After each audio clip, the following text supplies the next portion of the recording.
नमस्कार मित्रों, धर्म मीमांसा में आप सबका स्वागत है। कृष्णाय वासुदेवाय हरे परमात्मने प्रणतक्लेशनाशाय गोविंदाय नमो नमः। वसुदेव सुतं देवं कंसचाणूरमर्दनं देवकी परमानंदं कृष्णं वंदे जगद्गुरुम्। रामाय रामभद्राय रामचंद्राय वेदसे रघुनाथाय नाथाय श्री सीतापते नमः। नीलाम्बुजश्यामलकोमलाङ्गं सीता समारोपितवां पाणौ महासायक चारुचापं नमामि रामं रघुवंशनाथम्। माता रामो मत्पिता रामचंद्र स्वामी रामो मत्सखा रामचंद्र सर्वस्वं मे रामचंद्रो दयालुः नान्यं जाने नैव जाने न जाने। मित्रों, पिछली बार हमने संसार के अद्वितीय धनुर्धर चक्रवर्ती सम्राट, समस्त पृथ्वी के सम्राट, राजाओं में आज तक हुए सर्वश्रेष्ठ राजा भगवान के अवतार श्री राम के युद्ध तक के प्रसंग का संक्षेप में संकेत किया था कि कालिदास ने कैसे लिखा था, क्योंकि उनका पूरा वर्णन तो महर्षि वाल्मीकि और गोस्वामी तुलसीदास जी ने किया ही है। राम रावण युद्ध के समय इंद्र ने अपना अश्व भेजा ये देख के कि भगवान राम तो जो हैं वो पैदल हैं और रावण रथ सहित है। उसके लिए कालिदास का श्लोक है, रामं पदातिमालोक्य लंकेशं च वरूथिनीं हरियुग्यं रथं तस्मै प्रतिघाय पुरंदरः। इंद्र ने रथ भेजा। तमाधूत ध्वजपटं व्योम गंगोर्मि वायुभिः। बहुत सुंदर श्लोक। देवसूत भुजालंबी जैत्र मध्यास्थ राघवः। व्योम गंगा, आकाश गंगा की उर्मियों की वायु से यानी लहरों से जो ध्वजा फहरा रही थी, उस फहराती हुई पताका वाले उस विजयी रथ पर देवताओं के सारथी के हाथ का, देवसूत देवताओं के सारथी, भुजा लंबी उनकी भुज का आलंबन लेकर, हाथ का सहारा लेकर, जैत्रम मध्यास्थ राघव, राघव रथ में बैठ गए। मातरिस्तस्य माहेन्द्रम मां मुमोज तनुच्छदम यत्रोत्पलदलक्लैव्यम अस्त्रान्यापुः सुरद्विषाम्। मातली ने राम को इंद्र का कवच पहनाया। महेंद्रम आमुमोज तनुच्छदम, तनुच्छद कहा है कवच को, सर को जो ढके, शरीर को जो ढके, तनुच्छद। कवच के लिए क्या शब्द है? तनुच्छद। तो तनुच्छद जो महेंद्र तनुच्छद है, इंद्र के द्वारा धारण किए जाने वाला जो कवच है, वो मातली ने उनको पहनाया। तो उस पर क्या हुआ? यत्रोत्पल दलक त्रैव्यम अस्त्रान्यापु सुरत विषाम, जिसमें सुरो देवताओं से द्वेष करने वाले यानी राक्षसों के अस्त्र कमल दल की तरह लगते थे, यानी व्यर्थ हो जाते थे। तो फिर अन्योन्य दर्शन प्राप्त विक्रमावसरम चिरात राम रावण योर युद्धम चरितार्थम इवा भवत। बहुत दिनों बाद मिले राम और रावण, एक दूसरे के सामने आए और फिर राम रावण का जो युद्ध हुआ वो तो अनुपमेय है, उसका कोई वर्णन नहीं है, बस वो सार्थक हो गया। राम रावण का युद्ध चरितार्थ हो गया, क्योंकि राम रावण योर युद्धम राम रावण योरिव। राम रावण युद्ध कैसा है? तो राम रावण के युद्ध जैसा है, अवर्णनीय है।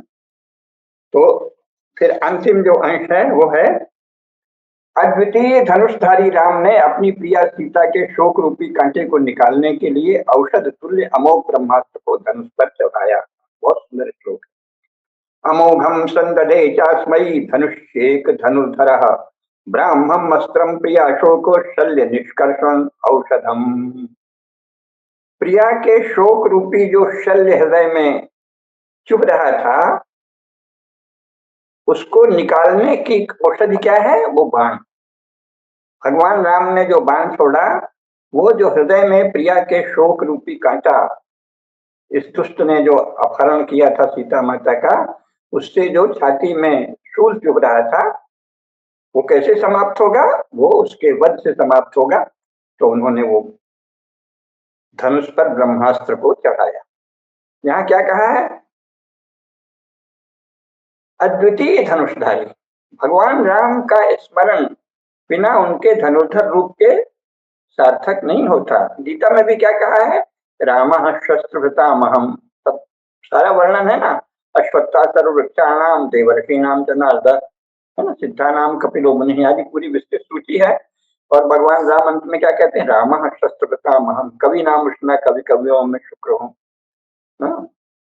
गायों में कामधेनु हूँ, नदियों में गंगा हूँ और शस्त्रधारियों में मैं राम हूँ। भगवान राम की सार्थकता किसमें है? शस्त्रधारी होने में। अब आप तुलसीदास जी के बाकी के पद गा गा के लोग झूमते हैं कि कैसे भी उल्टो सीधो हुई है खेत परों को भी, सब ठीक है, पर वो बहुत ही अत्यंत निम्न स्तर पर गए हुए लोगों को भी थोड़ा सांत्वना मिल जाए उसके लिए है। लेकिन जो वास्तविक भक्त है भगवान राम का, उसे धनुर्धर रूप का अवश्य स्मरण करना चाहिए, क्योंकि गीता में भी, कालिदास ने भी, सबने भगवान राम को अद्वितीय धनुर्धर के रूप में ही स्मरण किया है। और स्वयं तुलसीदास, बाकी सब तो ठीक है, नाम की महिमा सब बताते हैं, लेकिन क्या हुआ जब वो मथुरा वृंदावन गए और वहां उनको भगवान कृष्ण का बांसुरी वाला रूप दिखा, तो क्या कहा? कहा कहो छवि आपकी भले बने हो नाथ, तुलसी मस्तक तब न भय धनुष बाण लो हाथ। और कहते हैं कि जब उन्होंने ये कह के आंख मूंदी और फिर प्रार्थना की तो भगवान स्वयं धनुर्धारी रूप में दिखने लगे, वही भगवान। तो भगवान राम की सच्ची भक्ति वही है जो उनको धनुर्धर रूप में देखे, और रावण का वध करने वाले, आतताइयों का वध करने वाले, धर्म का नाश करने वाले के रूप में जो भगवान का स्मरण करता है वही सच्चा भक्त है। बाकी जो साधारण से अन्य गुण बताते हैं उसके लिए अवतरण नहीं लेते भगवान, सदा दुष्टों के नाश के लिए जन्म लेते हैं। सुदर्शन चक्र से ही भगवान कृष्ण की मुख्य स्मृति है, और धनुर्धर राम तो केवल धनुष के लिए ही स्मरण किए जाते हैं, यानी रावण के नाश के लिए। उन्होंने कहा भी था, मैं रावण को मारूंगा, कुल परिवार सहित मारूंगा। देवताओं ने भी विनती की थी, हे प्रभु रावण को मारिए। भगवान ने क्या कहा था? कुल परिवार सहित उसको मारूंगा। यही है वाल्मीकि रामायण में और यही मानस में भी है। निश्चरहीन करो मही भुज उठाए पन कीन, सकल मुनिन के आश्रमन जाए जाए सुखदीन। तो निश्चरहीन करने के लिए ही भगवान आते हैं। तो अद्वितीय धनुर्धारी राम ने अपनी प्रिया सीता के शोक रूपी शल्य को निकालने के लिए औषध जैसा है ऐसा अमोघ ब्रह्मास्त्र धनुष पर चढ़ाया। संक्षेप में ही कैसा सशक्त वर्णन तुलसीदास कर देते। तद व्योमनि शतधा भिन्नम ददृशे दीप्तिमन्मुखम, वपुर्महोरगस्येव कराल्पण मंडलम। तद व्योमनि, आकाश में, शतधा भिन्नम, सैकड़ों टुकड़ों में फैलकर, ददृशे दीप्तिमन्मुखम, चमकता हुआ अग्रभाग वाला वह अस्त्र ऐसे दिखाई दिया मानो वपुर्महोरगस्येव कराल्पण मंडलम, जैसे भयंकर फणों के समूह वाला शेषनाग का फणमंडल हो, फणमंडल हो, ऐसे वो बन। फिर तेन मंत्र प्रयुक्तेन निमेषार्थाद अपातयत सरावण शिरः पंक्तिम अज्ञात व्रण वेदना। कालिदास का वर्णन भी अपने ढंग से अनूठा है। मंत्र से चलाए गए भगवान राम के उस अमोघ अस्त्र से क्षणार्ध में, आधे क्षण में ही रावण के सिरों की पंक्ति कटकर गिर गई, और इतनी तीव्रता से गिरी कि उसे कोई चोट की अनुभूति भी नहीं हुई। अन्यथा तलवार से काटो, बाण से भी काटो, दर्द होगा, तकलीफ होगी, चटपटाएगा। वो कहते हैं सरावण शिरः पंक्तिम अज्ञात व्रण वेदनम, व्रण की कोई वेदना, घाव की कोई वेदना ही नहीं हुई। भगवान राम ने बड़ी कृपा की, सीधे उसका सिर काट दिया। बालार्कप्रतिमेवाप्सु बीच भिन्ना पतिष्यतः, रराज रक्षः कायस्य कंठच्छेद परंपरा। गिरते हुए बालार्क प्रतिमेवाप्सु, बालार्क प्रतिमा इव, गिरते हुए राक्षस रावण के शरीर के कटे हुए कंठों की पंक्ति ऐसे शोभित हुई मानो बाल सूर्य का प्रतिबिंब पानी में लहरों में दिख रहा हो अलग अलग, है ना। बालार्क प्रतिमेवास बालार्क प्रतिमा इव अपसु, पानी में जैसे बाल सूर्य की का प्रतिबिंब पड़ रहा हो, प्रतिमाएं दिख रही हो। बालार्क प्रतिमा एवापसु वीचि भिन्ना प्रतिष्ठितः राज रक्षा कायस्य कंठच्छेद परंपरा। लेकिन देवताओं को लगा कि क्या पता ये तो इतना विकराल राक्षस है, तिल न दी जाए। वो भी एक पंक्ति में कालिदास कह देते हैं, 101वां श्लोक है, मरुताम पश्यताम तस्य शिरांसि पतितानि अपि मनोनाति विश्वास पुनः संधान शंकिनाम। उसके गिरे हुए सिरों को देखते हुए भी ये कहीं फिर से तो नहीं जुड़ जाएगा, क्योंकि इसको तो ऐसे वरदान प्राप्त है। इस आशंका से देवताओं को विश्वास ही नहीं हो रहा था कि ये मर गया। फिर उसके बाद आया है कि लेकिन फिर थोड़ी देर में देवताओं ने पुष्पों की वर्षा की, उसका बड़ा सुंदर वर्णन है और संक्षेप में ही सारा वर्णन कर दिया है कि इंद्र के सारथी यंता हरे सपदि संहृत कार्मुकज्यम आप्रच्छ राघवं निश्चित देव कार्यम नामांक रावण शरांकित केतु यस्किम ऊर्ध्वं रतम हरि सहस्रविजम निनाय। इंद्र के सारथी मातली ने जब देखा कि भगवान राम ने जो काम पूरा कर दिया जिसके लिए मैं आया था, तो भगवान राम ने धनुष से अपनी डोरी उतार ली। जब वो अपना कार्य समाप्त कर दिया, एक ही श्लोक में सब बातें निपटा दी। तो उनसे विनम्रता से पूछा और पूछकर उस रथ को जिसमें हजारों घोड़े जोते जा सकते थे और जिसकी पताका की छड़ी पर बाणों के चिन्ह बन गए थे, उसको वो रथ को ऊपर ले गया। तब रघुपतिरपि जात वेदो विशुद्धाम प्रगृह्य प्रियाम प्रिय सुहृदि विभीषणे संगमय्य श्रियं वैरिणः रविसुत्सहितेन तेनानुजातः सौमित्रिणः भुज विजित विमान रत्नाधिरूढ़ प्रतस्थे पुरीम। एक श्लोक में कालिदास 20 बिंब खड़ा कर देते हैं। अग्नि द्वारा शुद्ध अपनी प्रिय भार्या सीता को प्रिय सुहृदि विभीषणे संगमय्य श्रियं वैरिणः। रघुपति राम ने जात वेद यानी अग्नि से शुद्ध अपनी प्रिय भार्या सीता को ग्रहण करके और अपने शत्रु रावण की राज्य लक्ष्मी को अपने प्रिय मित्र विभीषण को सौंपकर सुग्रीव और लक्ष्मण के साथ विभीषण को भी साथ ले अपनी भुजा से जीते गए श्रेष्ठ विमान में बैठ अयोध्या के लिए प्रस्थान किया। इसी को तुलसीदास जी ने तो विस्तार से वर्णन किया है और अंत में क्या कहा है, समर विजय रघुवीर के चरित जे सुने सुजान विजय विवेक विभूति के नहीं दे ही भगवान। तो भगवान राम के समर विजय की गाथा सुनने का ही सबसे अधिक महत्व है। समर विजय रघुवीर के चरित जे सुने सुजान, भगवान राम का समर विजय की गाथा सुननी चाहिए।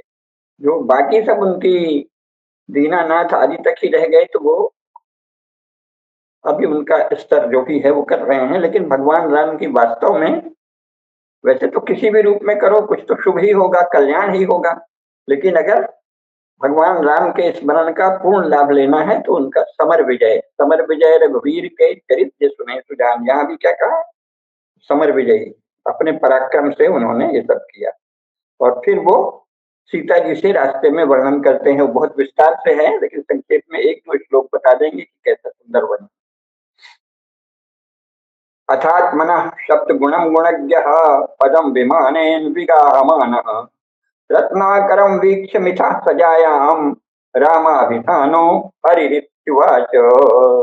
भगवान विष्णु जो राम नाम से विख्यात हैं और गुणों के पारखी हैं, ये कहते हैं कालिदास। अथात्मनः शब्द गुणम गुणज्ञः, गुणज्ञ हैं, गुणों के पारखी हैं। पदम विमानेन विगाहमानः, आकाश से जा रहे हैं विमान से, और रत्नों की खान समुद्र, रत्नाकरम, रत्नों की जो खान है वो है समुद्र, उसको रत्नाकर भी कहते हैं। रत्नाकरम वीक्ष मिथा सजायाम,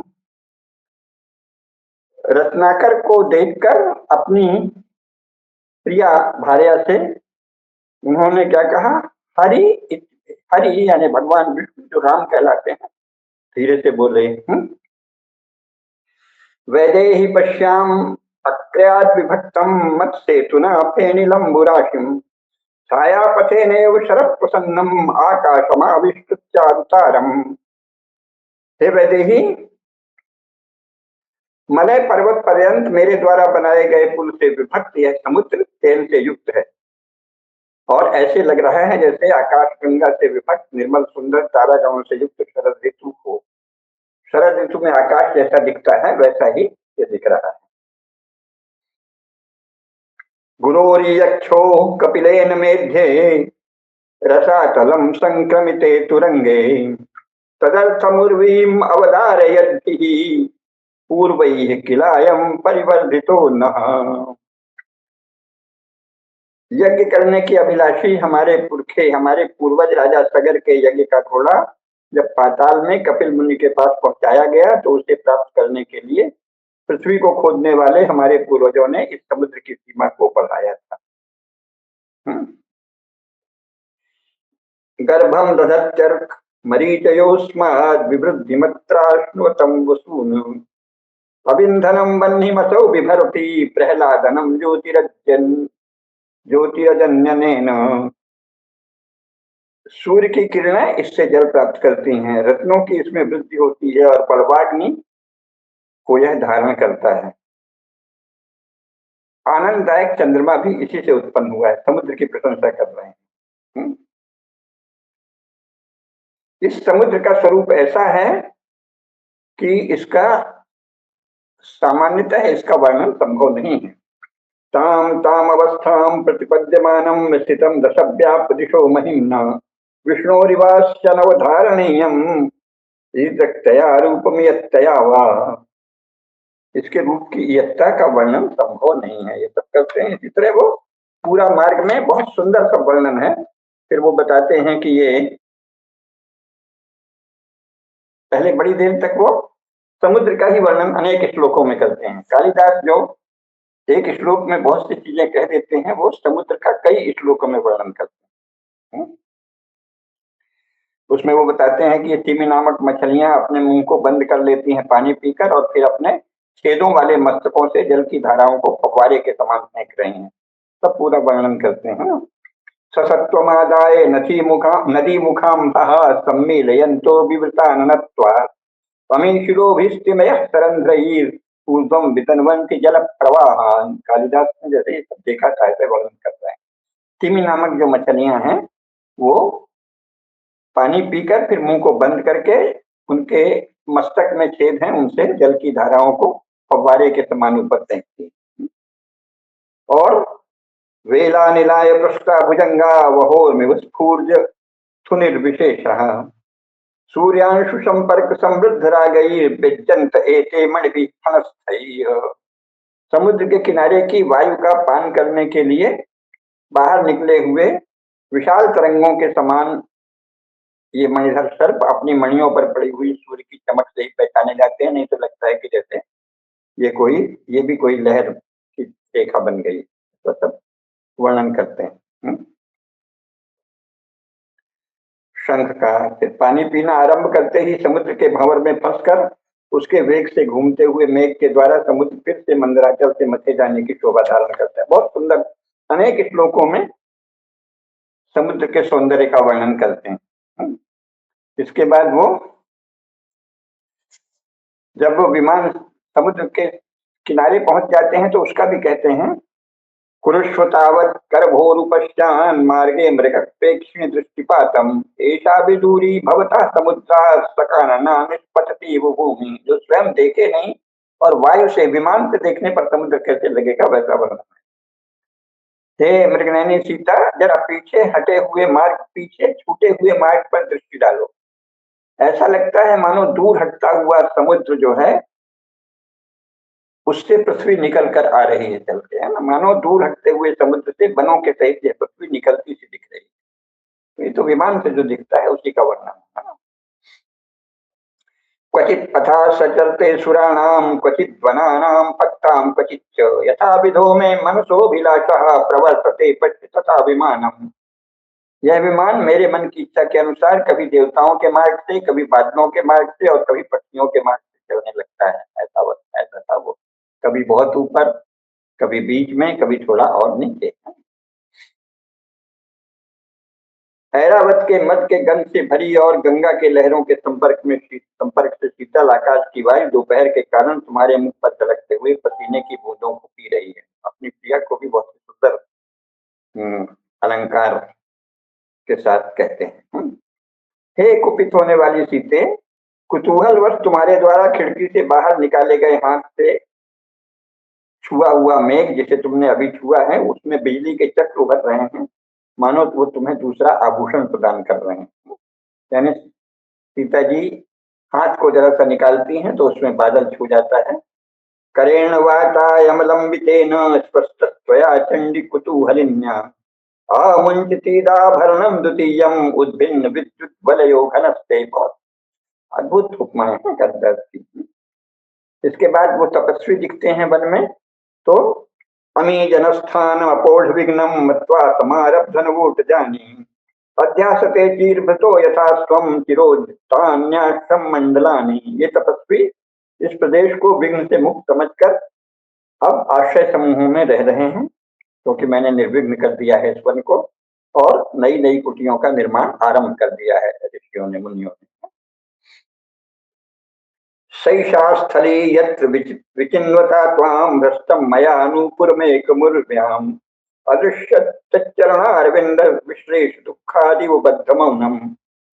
सीते, यही वह स्थान है जहां तुम्हें ढूंढते हुए मैंने तुम्हारे द्वारा फेंके हुए और तुम्हारे चरण कमल के अलग होने के दुख से मानो चुपचाप पृथ्वी पर पड़े हुए एक नूपुर को पाया था। कैसा सुंदर वर्णन है कि वो नूपुर जो धरती पे पड़ा मिला, तो कह रहे हैं कि ये तो मानो तुम्हारे वियोग तुमने अपने पैर से हटा दिया, उसके दुख से दुखी बेचारा शांत पड़ा हुआ है।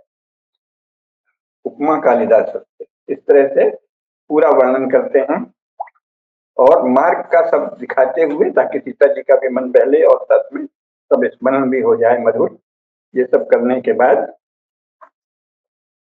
अत्रि ऋषि की बहुत सारे दृश्य बताते हैं। अत्रि ऋषि का आश्रम आता है, वहां अनसुईया जी का बताते हैं कि इन्होंने ही गंगा को चित्रकूट में ही प्रवाहित कर दिया था। फिर निषाद राज है, सरयू नदी है, सरयू नदी का बहुत ही सुंदर वर्णन है। और इसके बाद वो आ जाते हैं, तब वहां देखते हैं गुरु वशिष्ठ और सेना को पीछे करके वयोवृद्ध मंत्रियों के साथ चीर पहने और हाथ में पूजा की सामग्री लिए वह देखो भरत मेरी ओर आ रहे हैं। कैसा सुंदर वर्णन। असौ पुरस्कृत्य गुरुम पदाति पश्चाद अवस्थापित वाहिनी कह वृद्धैर अमात्यैः सह चीरवासा मामर्घ्य पाणिर भरतोऽप्युपेति। इसी से देखो भरत आ रहे हैं। कैसे आ रहे हैं? गुरुम पदाति ही, गुरु वशिष्ठ को आगे करके और सेना को पीछे करके वयोवृद्ध मंत्रियों के साथ स्वयं चीवर पहने हुए हाथ में पूजा की सामग्री लिए वह भरत मेरी ओर आ रहे हैं। एक श्लोक में कालिदास ने कैसा सुंदर वर्णन कर दिया। पित्रा विशिष्टाम मदपेक्षया यह श्रियम युवाप्यंकटाम भोक्ता यन्ति वर्षाणि तया सहोग्रम अभ्यस्यति व्रत मासिधारम। पिता ने तो राज्य लक्ष्मी, माता के वरदान मांगने पर पिता ने राज्य लक्ष्मी इनको दे दी थी। अपने गोद में आई हुई राज्य लक्ष्मी को इन्होंने इतने वर्षों तक नहीं भोगा, जबकि ये युवा ही थे। ये तो बहुत ही कठिन असिधारा व्रत है, इसकी प्रशंसा कर रहे हैं। इतने में विमान जो है वो आकाश से नीचे उतरा। इसमें भी बहुत सुंदर वर्णन। तस्मात् पुरः सर विभीषण दर्शितेन सेवा विचक्षण हरीश्वर दत्त हस्तः यानादवात ददूर महीतलेन मार्गेण भंग्यति तत्फलितेन रामः। भूमि की सतह से थोड़ी ऊंचाई वाली और स्फटिक मणि की चिकारी वाली सीढ़ी से भगवान राम सुग्रीव के द्वारा बढ़ाया गया हाथ पकड़कर नीचे उतरे। रास्ते में विभीषण दिखा रहे थे। बने विभीषण सीढ़ी से खड़े इशारा कर रहे थे और सुग्रीव का हाथ पकड़कर भगवान राम नीचे। इक्ष्वाकुवंश गुरुवे प्रयतः प्रणम्य सभ्रातरं भरत मध्य परिग्रहान्ते पर्यशुरस्वजत् मूर्धनि चोपजघ्रहु तद्भक्त्यपोढ़ पितृराज्य महाभिषेके। इक्ष्वाकु वंश के गुरु वशिष्ठ को पूर्ण रूप से झुककर प्रणाम करके उन्होंने अर्घ्य ग्रहण किया और फिर अपने भाई भरत को आंखों में आंसू भरकर हृदय से लगा दिया और उनके सिर को सूंघा दिया। हमारे यहाँ माथा सूंघना वात्सल्य से, स्नेह से, बेटे का, छोटे भाई का, बहन का, बेटी का माथा सूंघना, ये बहुत ही परंपरा वैदिक काल से परम चला आया एक स्नेह का लक्षण है, स्नेह का कार्य है। ये सब फिर भरत को सबको प्रणाम कराया, वो सब रह रहे हैं ये है। और इसके बाद मन चाल से चलन वाले पुष्प विमान से प्रजा के साथ जाकर वो मतलब वहां रहे अच्छे थे, उसका पूरा वर्णन। अब इसके बाद जो है सीता माता जो है वो अपनी सासों की जो सेवा करती हैं उनको किस भक्ति से प्रणाम करती हैं और पहले उसका भी बड़ा सुंदर वर्णन है जब ये कौशल्या आदि को प्रणाम करती हैं। जब राम और लक्ष्मण ने एक साथ सोचनीय स्थिति में अपनी माताओं को देखा, जैसे वृक्ष के कट जाने पर लताओं की स्थिति होती है, ऐसी वो लग रही थी, तब भगवान राम और लक्ष्मण दोनों ने माताओं को प्रणाम किया और लेकिन उनके इतने आंसू बह रहे थे कि पुत्र स्पर्श का अनुभव वो स्पर्श करके ही पहचान पाई। मतलब कितनी दुखी थी इसका वर्णन। उभाभ्याम प्रणतौ हतारी यथा क्रमम विक्रम शोभिनौ तौ विस्पष्टमश्रांधतया न दृष्टौ ज्ञातौ सुतस्पर्श सुखोपलम्भात्। फिर अंत में सीता जी कैसे प्रणाम करती हैं उसका भी है। क्लेशावहा पुररक्षणाहं सीतेति नाम स्वमुदीरयन्ति स्वर्ग प्रतिष्ठस्य गुरोर्महिष्याव भक्ति भेदेन वधूर्ववंदे। मेरा नाम सीता है,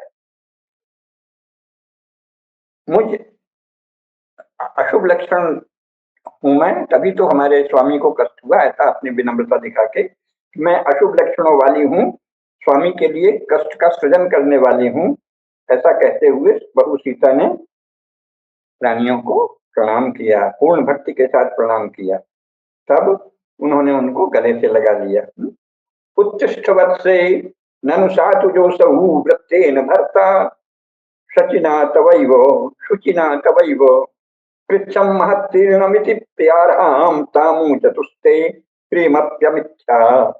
वत्से उठो, अपने छोटे भाई के साथ तुम्हारे इस पति ने तुम्हारे पवित्र चरित्र के कारण ही ये महान दुख पार किया। उन्होंने कहा मैं अशुभ हूँ, तभी तो लगता है कि मेरे कारण मेरे पति को कष्ट हुआ। तो वो कहती है कि नहीं वत्से, तुम्हारा चरित्र इतना महान है, पवित्र है, तभी तो, नहीं तो कितनी बड़ी विपत्ति आई थी वन में। परस्पर का ये जो विनय है ना, वन में इतनी बड़ी विपत्ति तुम्हारे पवित्र चरित्र के बल से ही तुम्हारे पति ने और तुम्हारे देवर ने पार किया है। ऐसा कहते हुए उन्होंने सीता को गले से लगा लिया और फिर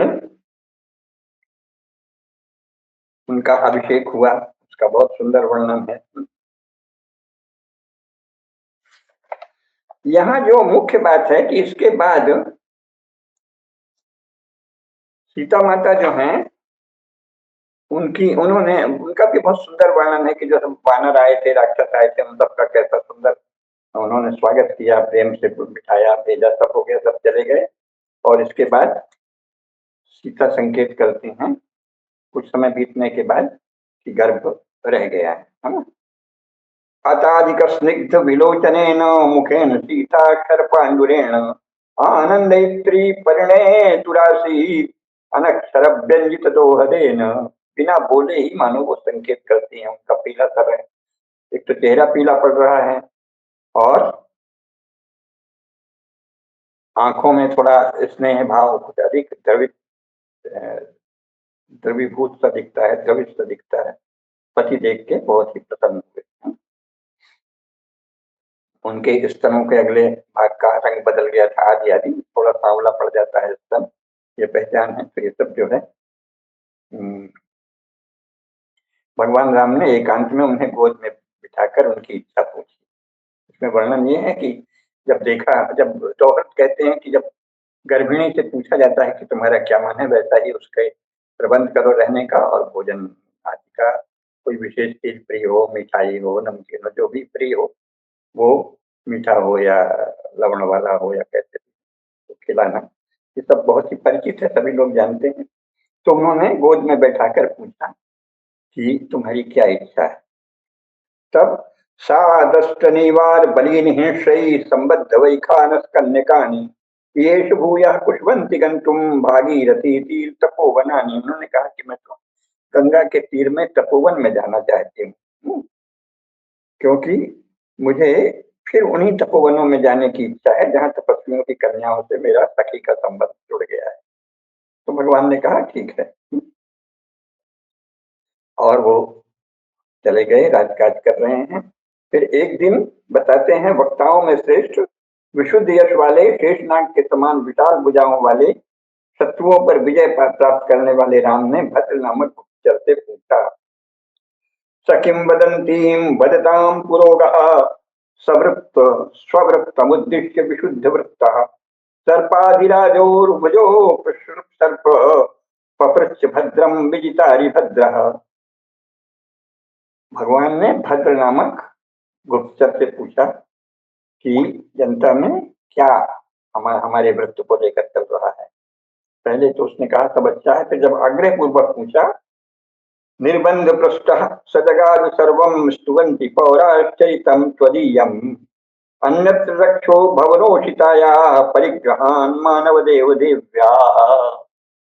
हे भगवान, हे मनुष्य रूप में साक्षात देवता, नगर निवासी आपके समस्त चरित्र की स्तुति करते हैं सिवाय राक्षस के घर में रही सीता को ग्रहण करने के, उसको लेकर। अब यहाँ पर यह है, इसमें मुख्य बात यह है कि दो बातें जाननी चाहिए। पहले तो गोस्वामी तुलसीदास जी ने तो कोई वर्णन नहीं किया है। गोस्वामी तुलसीदास जी का क्या वर्णन है? गोस्वामी तुलसीदास कहते हैं उत्तरकांड में,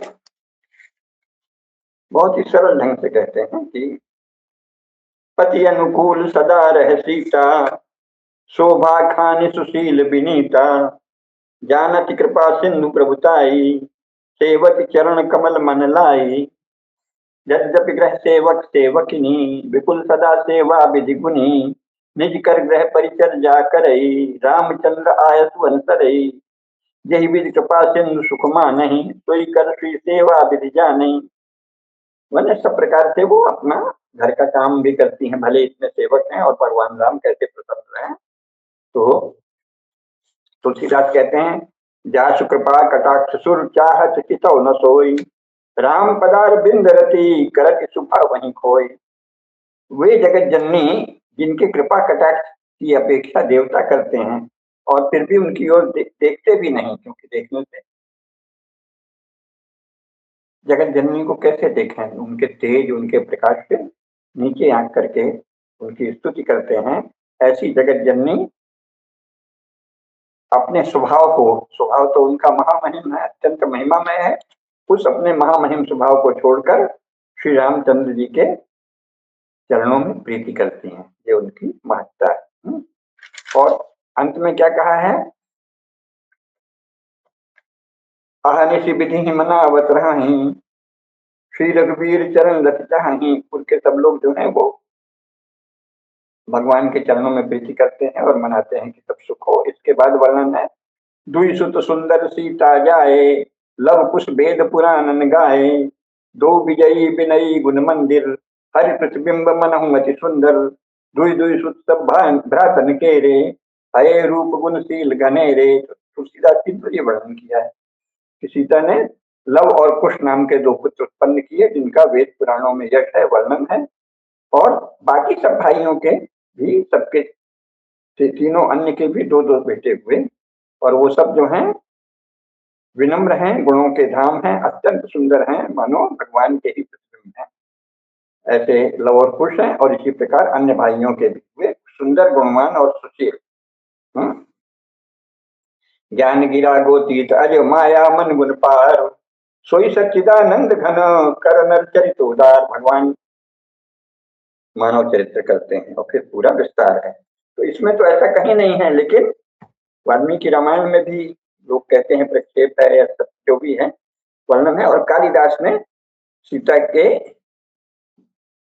वनवास का ये प्रसंग किया है कि भद्र नाम के गुप्तचर से जब उन्होंने पूछा तो उसने कहा, भगवान आपके समस्त चरित्र की प्रशंसा होती है, परंतु इसकी थोड़ी सी लोग अपवाद करते हैं कि अरे जब राक्षस के घर में रही, हालांकि वो घर में कभी नहीं रही थी, चर्चा कर रहे हैं कि इस राक्षस के यहाँ रही तो इसको ग्रहण क्यों किया, त्याग देना। तो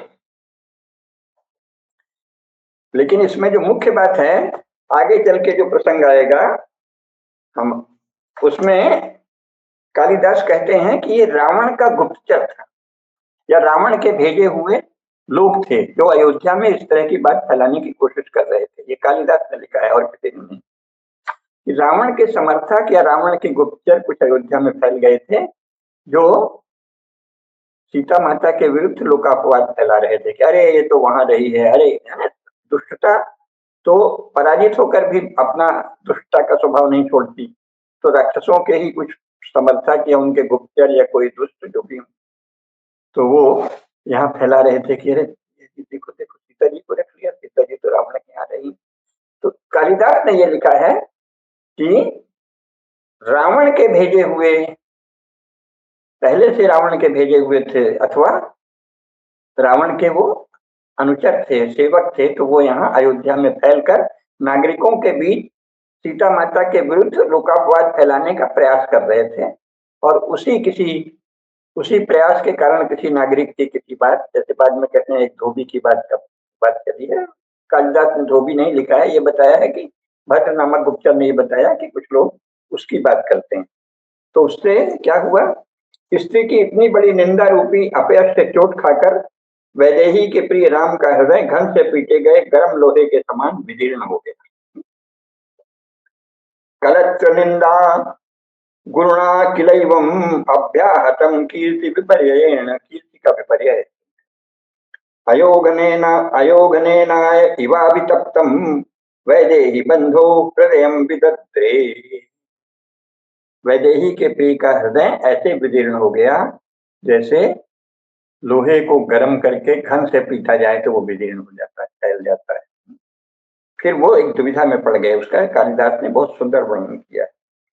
किमात्मनिर्वाद कथामुपेक्षे जायाम अदोषाम उत्तम त्यजामि, इत्येक पक्षाश्रय विक्लवत्वाद आसीत सदोलाचल चित्तवृत्ति। ही बहुत सुंदर श्लोक है।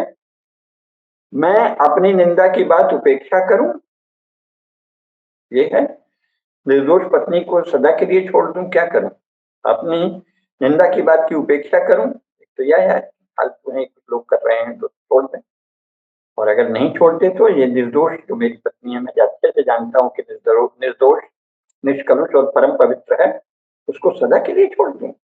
इस प्रकार ऊहापोह में पड़कर भगवान राम का चित्त झूले में झूलने जैसा, डोला चल चित्तवृत्ति, जैसे झूले में झूलते हैं उनका चित्त डोलने, क्या करें। किमात निर्वाद कथाम उपेक्षे, मेरे बारे में जो अपवाद फैल रहा है उस कथा की उपेक्षा करूं। जायाम अदोषाम उत्संत्यजामि, जो निर्दोष जाया मैंने किया है उसको त्यज दूं। एक पक्षाश्रय विक्लवत्वाद, इसको लेकर विकल हो गए। और दोलाचल चित्तवृत्ति, दोलाचल चित्तवृत्ति, चित्त डोलायमान हो गया। अंत में उन्होंने ससन्निपात्या वर्जान तौता तद्विक्रिया दर्शन लुप्त हर्षान कौलीनमात्माश्रयमाच तक्षेतेभ्यः पुनश्चेदमुवाच वाक्यम। म्लान मुख हो गया। भगवान राम ने अपने सब तीनों भाइयों को एकत्र किया। भाइयों ने देखा कि भगवान राम के चेहरे का तो रंग उड़ा हुआ है, तो वो स्वयं भी कहा, तो उन्होंने बुलाया तो खुशी खुशी आए, और फिर उनको देखा कि चेहरे का रंग उड़ा हुआ है तो उनका हर्ष लुप्त हो गया। भगवान राम ने उनको अपने से संबंधित इस निंदा की बात बताई और फिर बोले राजर्षि वंशस्य रवि प्रसूतेर उपस्थितः पश्यत् कीदृशोऽयं मत्तः सदाचार शुचे कलंकः पयोदवाताद इव दर्पणस्य। देखो तो, सूर्यवंश में उत्पन्न और राजर्षियों के कुल वाला सदाचार से पवित्र मैं, मुझ पर ही ये कलंक आकर खड़ा हो गया है। जैसे बादल की हवा, बादल वाली हवा के तरफ से दर्पण में धुंधलापन आ जाए।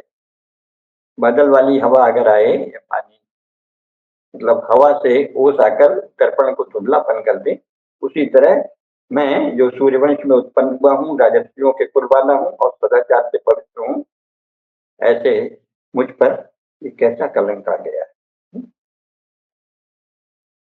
पौरेषु सोहम बहुलीभवन्तम अपाम तरंगेषु तैलबिंदुम सोढ़ुम न तत्पूर्व अवर्णमीशे आलानिकम स्थाणुमिव दुपेन्द्र। पानी की लहरों में तेल की बूंद के समान नागरिकों में तेजी से मानो ये बात फैल सकता है। जैसे पानी की लहरों में तेल की बूंदें होती हैं, फैलती जाती, तो ये तो कलंक उसी तरह खड़ा हो गया है और ये मैं इसे सह नहीं पा रहा हूँ। तम श्यापनोदाय फल प्रवृत्ता उपस्थितायाम अपि निर्व्यपेक्षः चक्ष्यामि वैदेह सुतम पुरस्ता समुद्र नेमि तुतुराज्ञेयो। इस अपवाद को दूर करना आवश्यक है, इसलिए पुत्र की उत्पत्ति का समय निकट है तो भी सीता को वनवास भेजना पड़ेगा, जैसे मैंने स्वयं पिता की आज्ञा से पृथ्वी का राज्य छोड़ दिया था। अवैमिचानाम अनघेति किंतु लोकापवादो बलवान मतो में छाया ही भूमे शशिनो मचलत्वेन आरोपिता शुद्धि मत प्रजापति। अवैमी, जानता हूं, एनाम अनघा इति, यह निष्पाप है। मैं जानता हूं कि सीता निष्पाप है। और जैसे स्वच्छ चंद्रमा में भूमि की छाया को लोग कलंक मान लेते हैं, उसी तरह ये आरोपित किया है प्रजा ने। रक्षो वधांतो न च मे प्रयासो व्यर्थः सवैर प्रतिमोचनाय अमर्षणः शोणित कांक्षया किम पदा प्रसन्तं दशति द्विजिह्वः। राक्षसों के वध का मेरा प्रयत्न व्यर्थ ही गया। फिर कहते नहीं, वो तो बैर का बदला लेने के लिए था। बदला लेने वाला सांप भी अपने को पैर से छूने वाले को काटता ही है, तो मैंने उसको मारा था। लेकिन अब तो कुल मिलाकर बहुत लंबा है, यानी वो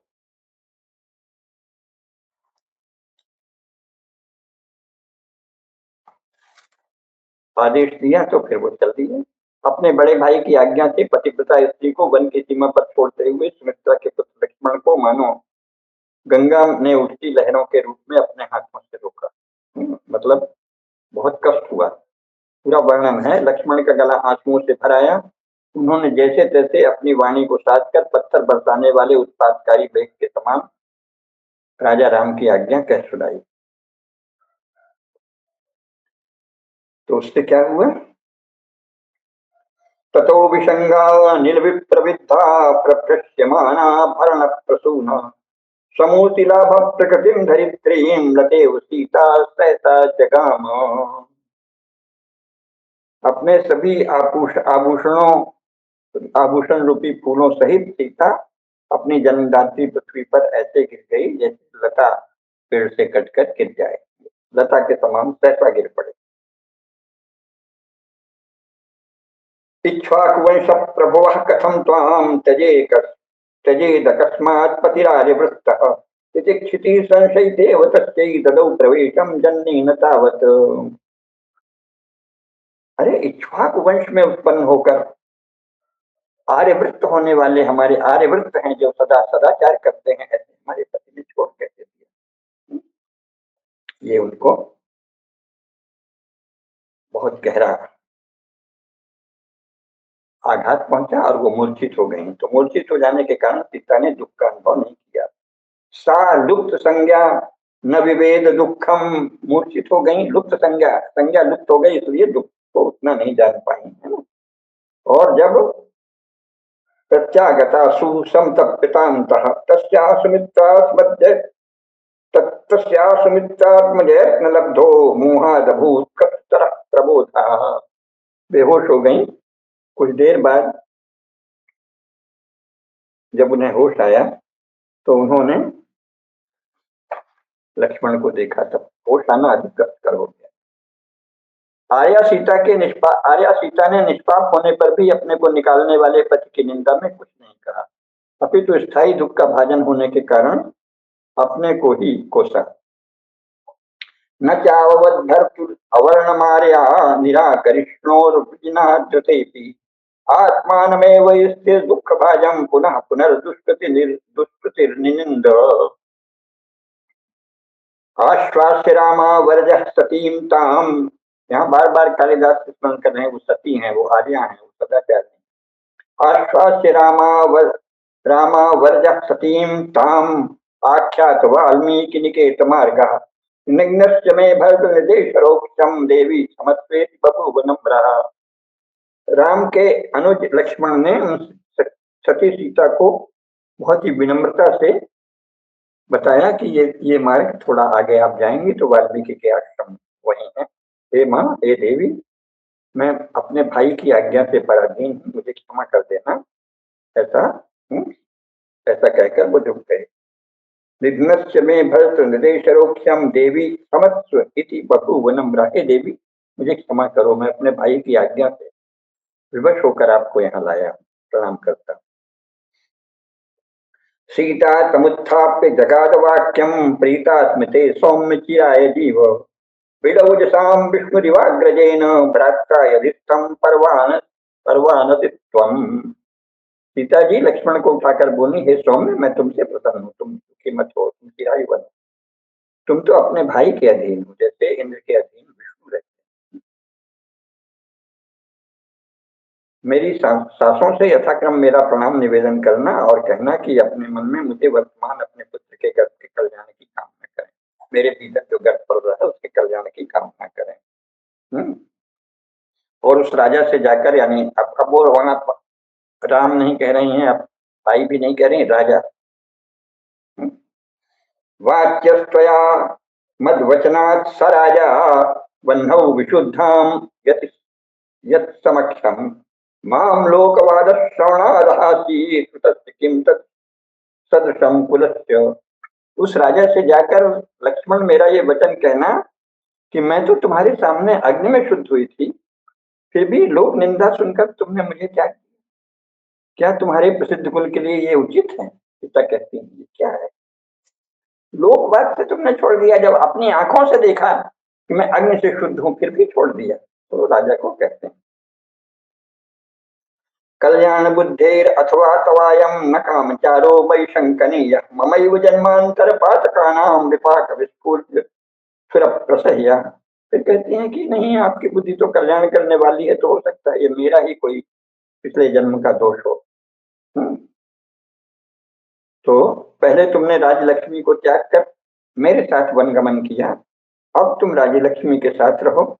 और ऐसा लगता है कि उस राजलक्ष्मी को जिसको तुमने त्याग दिया था, जब मैं वापस आई तो उसको मेरा रहना असह्य हो गया। उसने सोचा, अरे मैं तो इस महल में अकेले रह रही थी, ये कहाँ से आ गई, दो लक्ष्मी कैसे रहें, अलंकार है। उस राजलक्ष्मी को मेरा रहना सह्य नहीं हुआ। आदि आदि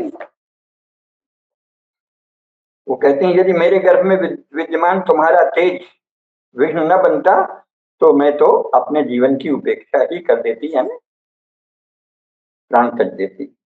किं वा तवात्यंत वियोग मोघे कुर्यामुपेक्षां व्रत जीवितेस्मिन् स्याद्रक्षणीयं यदि मे न तेजस् त्वदीयमंतर्गतमंतरायः। तुम्हारा तेज चल रहा है, अन्यथा मैं प्रणाम से देती है। संतान का प्रसव होने के अनंतर मैं सूर्य में दृष्टि लगाकर तपस्या करूंगी, और तपस्या लेकिन मेरी यही होगी कि दूसरे जन्म में तुम्हें मेरे स्वामी हो और तुमसे मेरा वियोग न हो। मन ने राजा का यही धर्म बताया है कि वह वर्ण और आश्रम का पालन करे, तो आप वही करिए।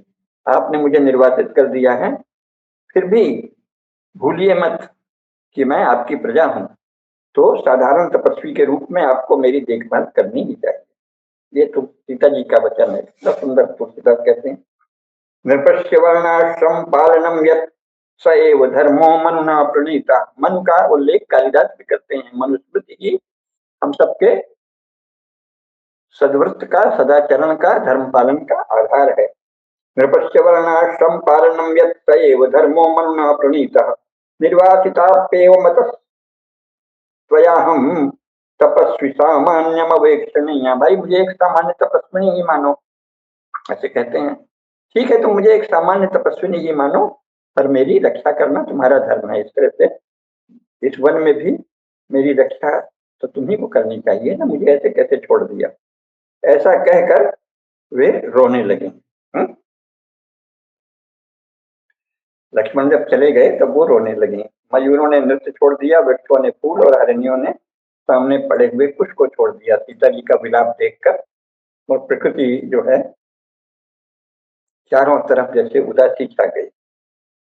उसी समय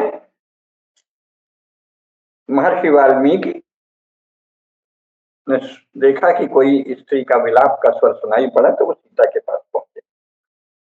तब सीता ने उन्हें प्रणाम किया। सीता ने विलाप करना छोड़कर आंखों को बंद करने वाले अपने आंसुओं को पूछा और उन्हें प्रणाम किया। तब गर्भ के चिन्ह देखकर मुनि ने उन्हें सुपुत्र होने का आशीर्वाद दिया और बोले,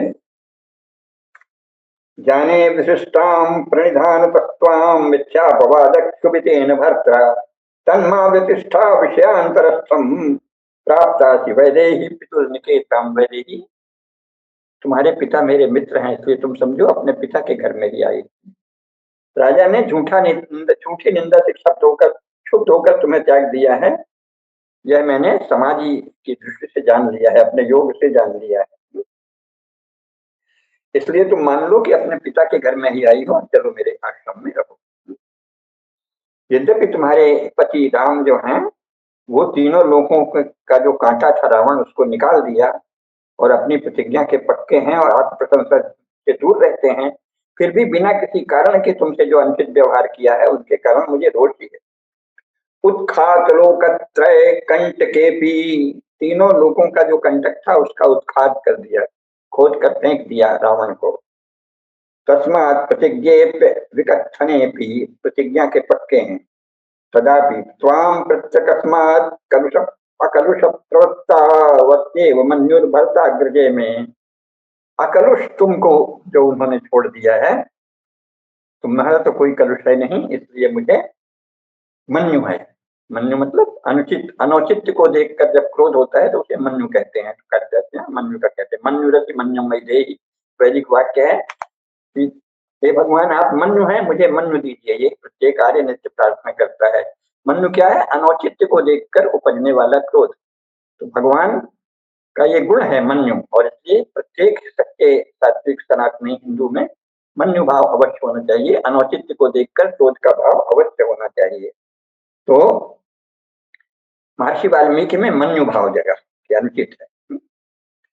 तुम्हारे ससुर महान यशस्वी हैं और मेरे मित्र हैं, और तुम्हारे पिता भी मेरे मित्र हैं, तो इसलिए तुम मेरी बेटी ही हो, तुम यहीं रहो, ऐसा है। फिर इसमें बड़ा सुंदर वर्णन है। उन्होंने लव कुश को सब शिक्षा दी, ज्ञान दिया, धनुष बाण सिखाया, सरसंधान सिखाया। और अंत में जब इन्होंने राजस्व यज्ञ किया तो उस रथ को लव कुश ने रोका, जैसा सब जगह प्रसिद्ध है। तो उसका बहुत सुंदर वर्णन है। और फिर अंत में वो जब मिलते हैं तब स्वयं वाल्मीकि जाकर उन्हें बताते हैं कि देखो ये तुम्हारा ये पुत्र है, और सीता सदा से निष्कलुष थी, तुमने वो अंकित किया था जो छोड़ा था। और रावण ने वहां पे है कि भाई रावण के द्वारा भेजे गए गुप्तचर अयोध्या में अपवाद फैला रहे थे, और उससे ये बात फैली। तो इसलिए फिर इसके बाद उन्होंने पूरा विस्तार से दिया है कि शत्रुघ्न ने मैंने सब प्रत्येक किसका किसका कहाँ राज्य है, ये बड़े विस्तार से दिया है। भगवान राम और लक्ष्मण और भरत और शत्रुघ्न उनके पुत्रों के विषय में भी दिया है। कालिदास ने, ये अगली बार बताएंगे। और अंत में यह है कि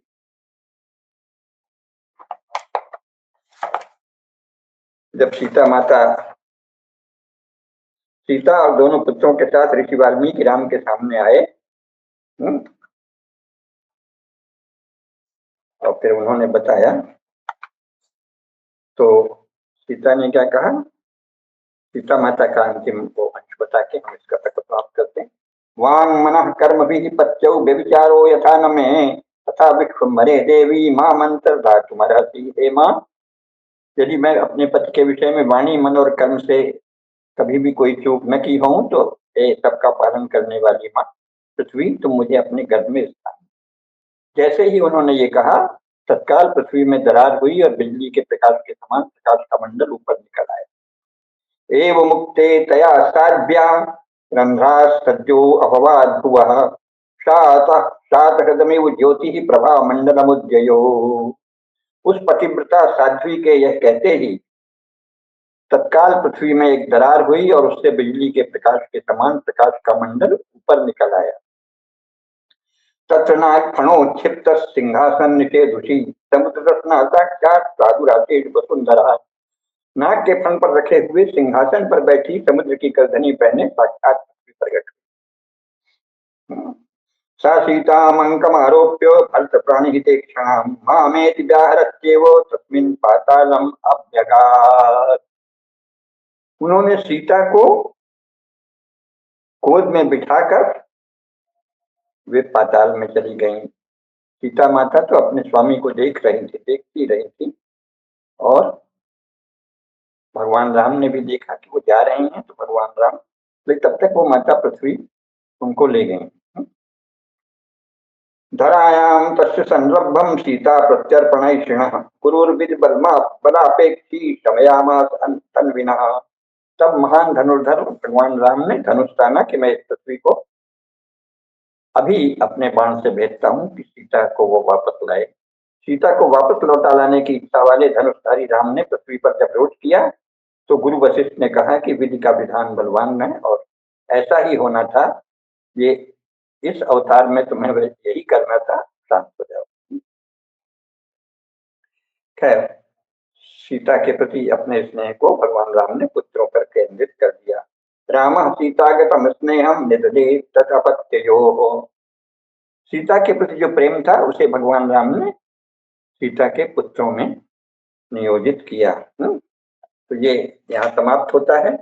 इससे आगे अगली बार हम बताएंगे कि भगवान राम के वंशजों में से किसको कहाँ राज्य मिला और फिर कहाँ तक भगवान राम का वंश चला, और कब से उसका, स्वयं भगवान राम के वंश का, सूर्यवंशियों का नहीं, सूर्यवंशी तो बहुत से हो गए थे, और भी अभी भी भारत में सूर्यवंशी क्षत्रिय हैं, विपुल हैं। सूर्यवंशियों का विशाल क्षेत्र है और विशाल संतति प्रवाह है और विशाल शाखाएं हैं। हमारे देश में अभी भी महान सूर्यवंशी क्षत्रिय हैं, और स्वयं महाराणा प्रताप, उनके पूर्वज, उनके वंशज सब महान सूर्यवंशी क्षत्रिय हैं। उनकी भी बात करेंगे बाद में, अभी तो ये त्रेता युग की बात चल रही है। लेकिन स्वयं भगवान राम के वंश का वर्णन अगली बार करके त्रेता युग वाली गाथा हम समाप्त करेंगे। इसके बाद फिर बहुत संक्षेप में महाभारत वाला प्रसंग लेकर उसके राजाओं की बात करके आधुनिक युग में आएंगे, क्योंकि भारत के महान राजाओं की, राजवंशों की गाथा चल रही है। अगली बार हम भगवान राम तो सर्वश्रेष्ठ सम्राट हैं, भूमि सप्त सागर मेखला एक भूप रघुपति कौशला भुवन अनेक रोम प्रतिजासु यह महिमा कुछ अधिक नतासु। ऐसे भगवान राम के वंशजों का चरित्र गायन करके हम फिर सूर्यवंशी क्षत्रियों तथा अन्य महान चंद्रवंशी आदि सभी क्षत्रियों के गौरव की बात आगे करेंगे। आज इतना ही। धर्म की जय हो, अधर्म का नाश हो, प्राणियों में सद्भावना हो, विश्व का कल्याण हो। नमः पार्वती पतये हर हर महादेव।